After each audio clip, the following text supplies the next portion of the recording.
সব বাচ্চারা যখন জন্মায় মুসলমান হয়ে জন্মায়, সুবহানাল্লাহ পড়েন। হিন্দুর ঘরেও যে বাচ্চাটা জন্মায় কি হয়ে জন্মায়? খ্রিস্টানের ঘরে যে জন্মায় কি হয়ে জন্মায়? সুবহানাল্লাহ পড়েন। পরে মা বাবা তারা ইহুদি বানায়, খ্রিস্টান বানায়, নাসারা বানায়। খ্রিস্টান ধর্মে কেউ অপরাধ করলে ওটারে পানির নিচে চুবায় রাখে, ওদের পবিত্র জায়গার পানি ওটার মধ্যে চুবায় রাখলে ওর সব গুনাহ মাফ হয়ে যায়। এটা কি মাথায় ধরে? ধরে না।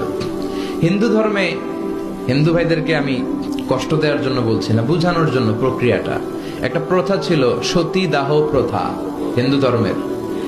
মানে হিন্দুদের কোন পুরুষ মারা গেলে, স্বামী মারা গেলে শ্মশানে মৃত লাশকে ওরা পোড়ায় না। ওদের একটা নিয়ম ছিল, স্ত্রীর আগে স্বামী মারা গেলে স্বামীকে পোড়ানোর সাথে সাথে স্ত্রীকেও জ্বলন্ত আগুনে পুড়িয়ে দেয়া হতো। এই ইন্ডিয়াতে কত নারী যে জীবিত তাদেরকে পোড়ানো হয়েছে তার হিসাব নাই, পোড়ানো হয়েছে তাদেরকে। রাজা রামমোহন রায় নাম শুনছেন? উনি এসে এই প্রথার বিলুপ্তি ঘটালেন, সতীদাহ প্রথা বিলুপ্তি করলেন। তো এই যে ওদের নিয়মটা, এটা মাথায় ধরে। স্বামী মরছে তো বউরে মারবি কে? কথা বলেন। আবার হিন্দু ধর্মের আরেকটা সিস্টেম হচ্ছে, কেউ যদি খাঁটি হিন্দু হইতে চায় তার গরুর পেশাব খাওয়া লাগে, গোমূত্র পান করতে হয়। কি মূত্র? গোমূত্র পান করতে হয়। আচ্ছা, এই যে গরুর পেশাব খাওয়ার এটা কি আপনার রুচিতে যাবে? এটা কি আপনার স্বভাবসুলভ কোনো বিষয়? আমাদের ধর্মে এমন কোন বিষয় আছে যেটা রুচির সাথে যায় না? সুবহানাল্লাহ পড়বেন না?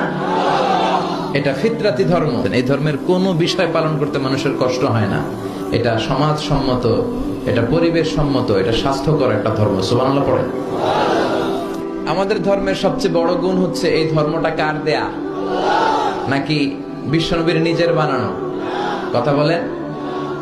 এই ধর্মের এমন কোন নিয়ম নাই যেটা আপনার রুচির সাথে যাবে না, পরিবেশের সাথে যাবে না, বেখাপ্পা বেমানান এমন কোন নিয়ম আছে?